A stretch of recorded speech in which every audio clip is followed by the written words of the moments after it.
Welcome into another edition of the Full Time Roundup podcast. It is your host, Daniel Brackett, joined alongside me, Harrison Clark. We are doing another midweek episode, the last midweek episode until international break is over. Um, over this international break, we got a taste of what is to come for the next 9 months, but we will be starved over international break. I'm not really happy about it. I feel like it kind of snuck up on us, Harry. What do you think? I'd say so. I feel like the season just started. Now we're about to go on another break. There's no point. But you know, not all things we can have. So we'll take the Well, games while I can get them. the good news is there's some absolute bangers this weekend that I can't wait to break down once it happens. It is also Labor Day. So hope everyone enjoys their long weekend in the States. And then you have the return of week one of college football, which I know will be super nice. So for all those who like football, go ahead and enjoy that as well. You can watch Prem or whatever league you like in the morning, and then you can slowly transition right at noon kickoff right into college football. So Saturdays just got a lot more fun. Saturdays just got a lot more fun. Yes, I couldn't agree more. So we'll go ahead and break down the biggest games of this weekend. Starting with the Premier League, we have Arsenal Brighton, another early kickoff for Brighton.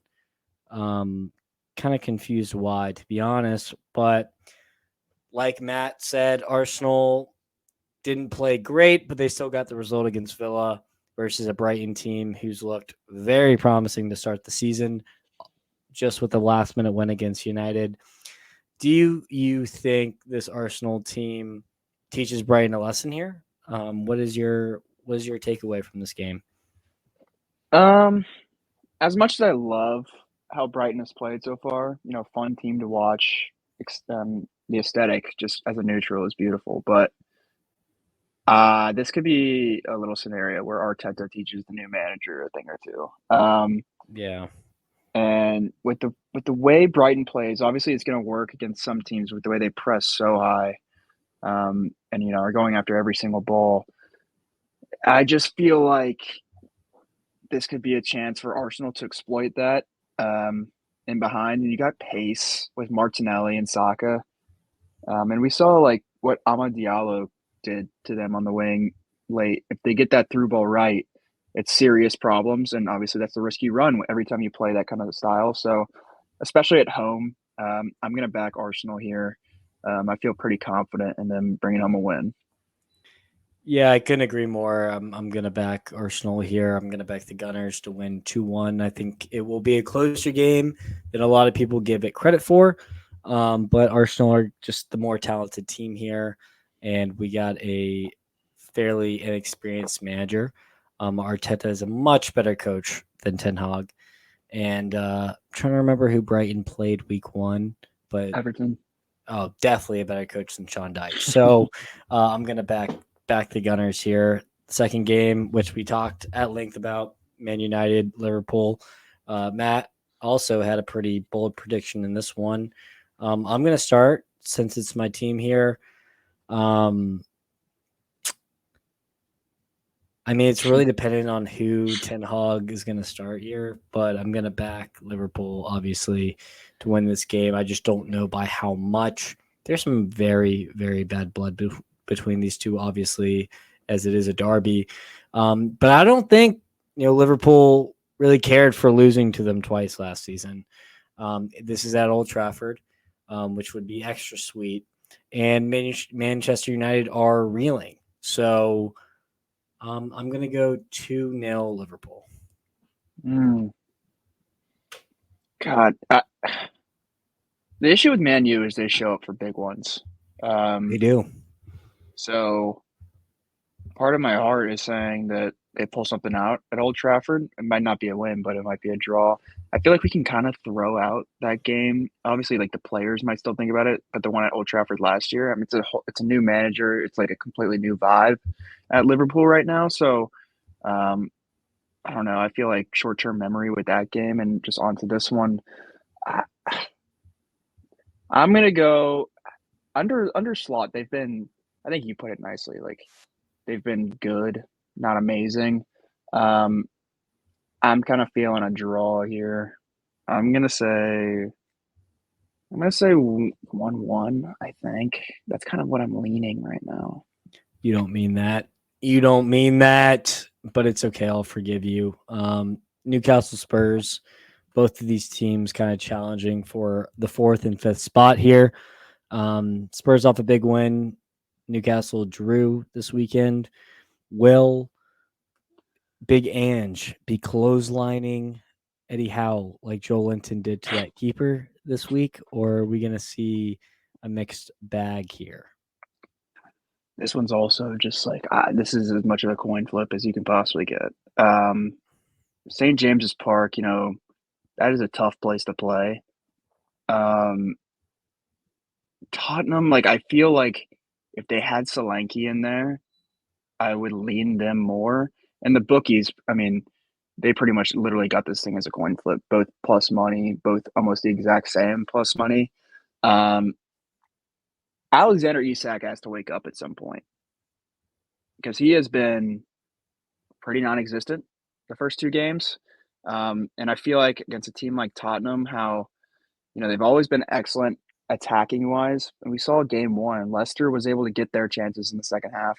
I think at home, Newcastle can open them up a little bit, but I can definitely see goals in this game. Um, I'm gonna go. Oh, I'm gonna go 3-2 Newcastle at home. I think they're due. Yeah, I'm gonna go 2-2 draw here, but I think it'll be a fun game. I just can't pick a favorite here. There are a lot of Spanish games this weekend, but I picked out one: Athletic Bilbao versus Atletico.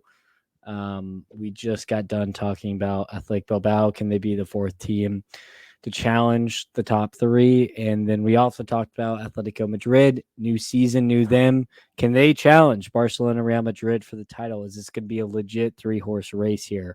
We're going to find out a lot of these answers after this game. Harrison, how do you see this one going? Yep.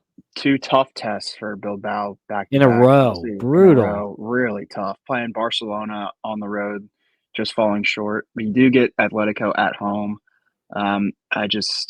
It's hard for me to see them putting as like they played very well against Barcelona, just didn't get the result. And this is an Atletico team who has a brand new attacking identity with Alvarez. And Griezmann found the back of the net last week, so he's feeling good about himself. Um, for some reason, this feels, even though Atletico have been more dangerous going forward, this one still feels like low scoring to me. I'm gonna go 1-0 Atletico Madrid. Atletico 1-0. Okay, so a tight game. I think this will be. I'm gonna say, it's 1-1. 1-1. They Mm. share the spoils here. I'm not really sure how to feel about this one, but I'm definitely gonna tune in just to see how it shakes out. Um, in the Bundesliga, we have a big game with Leverkusen Leipzig. If you didn't think Leverkusen was a fun watch last week, go ahead and watch them against Leipzig. I think this is going to be a really fun game here. Naturally, I'm going to back Xabi Alonso's men, but I think that Leipzig could make this one closer. I believe they gave him some trouble last year as well. Hmm. Yeah, I believe so too. My first instinct was that there would be a lot of goals in this game. There definitely could be. Both teams have excellent attacking talent. Um, I just like I like the odds for Xavi Alonso at home opener at Leverkusen. That place is going to be going bananas as they are, now the reigning champions of Bundesliga. Um, and they played very strong first game, even though Gladbach pushed back. I thought, Leverkusen had a strong game. And I didn't really love what I saw from Leipzig. Like, I thought they were pretty poor against Bochum. And despite winning the game, it was just a little lethargic for me. And maybe it's just it being the first game. We don't know what we're going to get. But I'm going to still back Alonso and Leverkusen here. I'm going to say 3-1 Leverkusen. I'm going to go 2-1 Leverkusen, but I agree with everything you had to say. Leipzig, same stuff, different day in terms of their manager, what they should be doing versus what they are doing. It's just a vicious cycle. Inter Milan versus Atalanta midweek. I think this was a Friday or Thursday game. This is a big game for Inter Milan if they mean business this year, winning a back-to-back Serie A title. How do you feel about this Calcio matchup? Yeah, I mean, Inter have been a little shaky so far this year, and obviously, um, they didn't have Lautaro Martinez last week, so we don't exactly know his status. Um, and Atalanta, tough loss on the road at Torino. I was super high on them. I'm still pretty high on them. I think that they very well could get in the top four.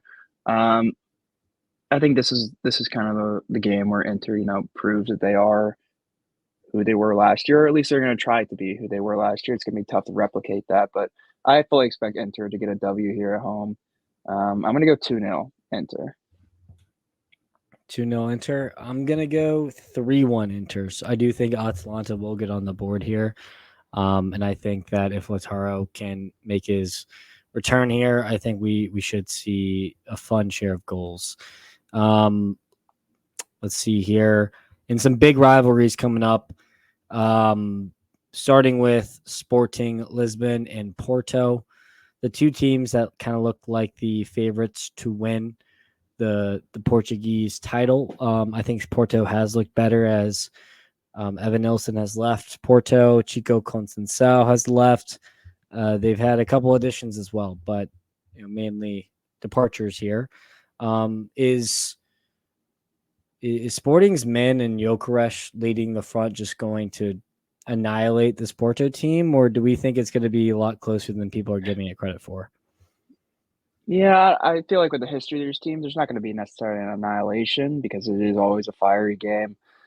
But the pace that Lisbon is scoring goals at is ridiculous right now. And I need to see how many goals Gyökeres already has. He A has lot. he has A six lot. goals. He has 6 goals in 3 games. Yeah, he's just an absolute freak right now. And as you mentioned, Porto have had a lot of people leave the club, um, in particular this week. So I feel like it's going to be tough for them to, mentally feel super involved in this game with the kind of departures they've had, especially with Lisbon being home. I'm going to back them here, even though Porto haven't allowed a goal yet. In their 3 games, this is where the dam breaks for them. I'm going to take Lisbon 3-1. Yeah, I'm going to go 2-1. When you think Porto are backed against a wall, Conceição just finds a way to make this a close game. We saw it against Arsenal last year in the Champions League. I think we see a familiar type game. Obviously these teams see each other a lot more often than Arsenal and Porto in the Champions League. So I do think Sporting will get the best of them. I think it'll be a 2-1, but a lot closer than people get it credit for based off the coaching here. Feyenoord Ajax, two teams that had, one lost their manager and several players, and Ajax are just bad. So Feyenoord have drawn the last two, Ajax with a loss and a win. Do you think this could be, the start of Ajax getting 3 points here and turning around their season? Or do we think that the battle of mid here will continue with like a draw or something like that?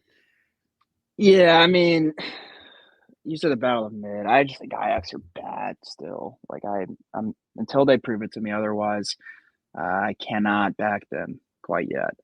So I'm going to lead in the home team. I'm going to lead Feyenoord. I still believe in Santi Jimenez leading the front line is better than anybody Ajax has. So give me Feyenoord. Could be a greasy game. I'll say Feyenoord 2-0. I'm gonna go. Sancho Jimenez might not play here, so I'm gonna Doesn't go. play. That's a problem. I'm gonna go 1-1, just because of that. Yeah. In the last game, Celtic Rangers, Old Firm, great rivalry. Brendan Rodgers is back at Celtic, obviously, so I'm gonna back Celtic to win this game. What do you think? I'll be honest, I don't know a whole lot this year about the Scottish Prem, but I do know this game it always lives up to the hype. And if I was going to actually bet this game, I'll always bet the over in this game, even though, um, the last couple of results haven't been as high scoring. I still think about that 3-3 game they had. I think it was, what was it, last year? That game was nuts. Uh, I'll say Celtic being at home. I'll take them. Let's just say they have a fun one. We'll say 3-2 Celtic. 3-2 Celtic. I do like it. Last game I remember was a wild one. I'm gonna say 2-1 Celtic. Now to go to our bets, and then we'll hit the fantasy. I went 3-1-0 or 3-1-1. So nice winning week last week. Harrison, you went 2-2-1. So still both above 500 to start out. But we do have some nice plays for you this week. Starting off with Fulham, draw no bet versus Ipswich. Aston Villa, money line against Leicester. Liverpool, money line against United. Chelsea Palace over 3. And then Juventus, money line against Roma. And I have Chelsea Palace over 3 again. I expect Chelsea's offense to at least try to consistently be good for 2 games. West Ham, Man City over 3.5. Valencia, Villarreal over 2.5. Villarreal have been banging in goals in La Liga to start the year. And I'll take Leverkusen at home at a pretty good price against Leipzig. What's that money line at? -130. Like it. Intriguing. Very intriguing. Could be very much a trap, but home opener and defending champs. I'll take them after what I saw from Leipzig last week. Yeah, no, I completely get that. In terms of fantasy, people you might want to look up on if you haven't heard his name enough, Morgan Rogers. He's still cheap in FPL, so go ahead and sign up for like $5.5 million. When the goals come, this guy's value is going to skyrocket in terms of transfer. So I'd go ahead and get him when he's low. You can also a huge buy low opportunity for Amari Hutchinson. He's Ipswich's only good player. So if when they play a worse team, he might be a good start. And then Nico Jackson against Palace. Palace have been very underwhelming. He got a nice goal. Last time he was out, I went ahead and dumped Solanke and transferred for Nico. We'll see if I regret it. Hopefully no Osimhen plummets his value. But I feel like this is the right time to buy Nico Jackson stock. If the goals are going to flow like Chelsea had in the last game, then he should get his fair share. Definitely should. Who do I have? I have Yankuba Mensah from Brighton, who has been a serious threat on the wing for them the first 2 games of the season.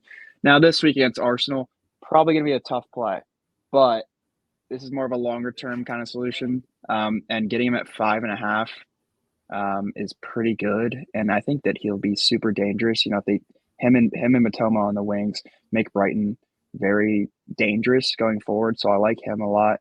And then if you don't want to pay for a team center backs that will probably be often getting clean sheets this year, and that team is Arsenal, Urian Timber is back, and he has some promise going forward as well. We know back from his Ajax days that he can go forward. And it seems that Arteta is going to be favoring him over Zinchenko, and he get an extra boost from clean sheets. So Urian Timber at about also 5.5 compared to what you get for Saliba and Gabriel, I believe is a pretty good price, especially considering that he could also chip in offensively. Yeah, no, I can agree. So go ahead and let us know if you're liking the fantasy advice. We're definitely back with the best bets every week because me and Harrison enjoy doing that. And the preview will be the last one for a couple weeks. So I hope you guys enjoy it. This will be out on Thursday or Friday, right before the game start. Harrison, thank you again for joining me today. And we will see you guys after this weekend's football. Take care.